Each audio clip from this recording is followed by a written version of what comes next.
Девушка уже 2 года работала медсестрой в местной больнице. Ее жизнь была полна удивительных ситуаций и необычных случаев. Но то, что произошло с ней на одном из вызовов, было просто невероятным. В тот день ее бригада получила вызов от старенькой бабушки, которая нуждалась в медицинской помощи.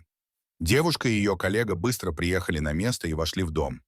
Бабушка уже ждала их с нетерпением, чувствуя облегчение, что наконец-то пришли специалисты, которые помогут ей справиться с ее болезнью. Девушка сделала все необходимые процедуры и укол для бабушки, а затем они с коллегой направились обратно к машине скорой помощи. Однако, когда водитель запустил автомобиль, медсестра заметила что-то движущееся в кустах поблизости. Она остановилась и повернулась, чтобы разглядеть источник движения. И вот перед ней стояла волчица.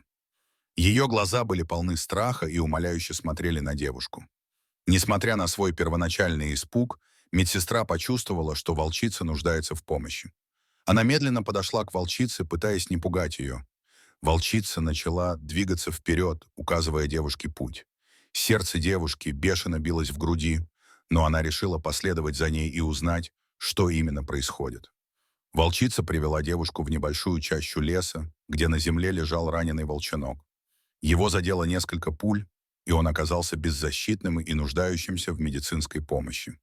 Девушка была потрясена увиденным и сразу же взялась за дело.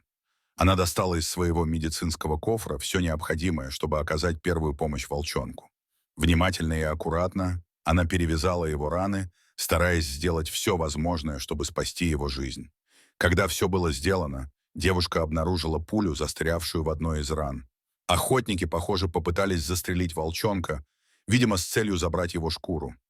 Девушка с гневом и отвращением достала пулю, сознавая, что это было бессмысленное и жестокое действие. Она понимала, что волчонок теперь защищен и в безопасности, и надеялась, что он сможет полностью выздороветь.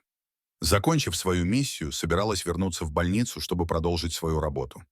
Она погладила волчонка по голове и пожелала ему крепкого здоровья и счастливой жизни.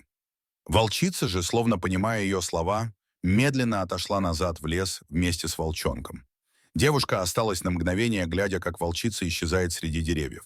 Ее сердце было полно благодарности и надежды, благодарности за то, что она смогла помочь и спасти жизнь маленькому волчонку, и надежды на то, что в мире все же есть место для сострадания и добра. Вернувшись к своим обязанностям в больнице, девушка никогда не забыла о своей встрече с волчицей и волчонком.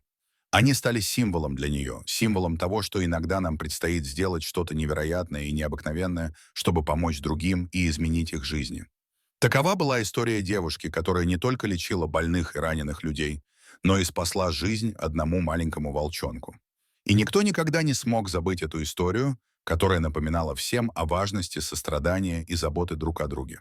Дорогие друзья, если вам понравилось видео, поставьте лайк, а также подписывайтесь на канал, где найдете еще много интересного.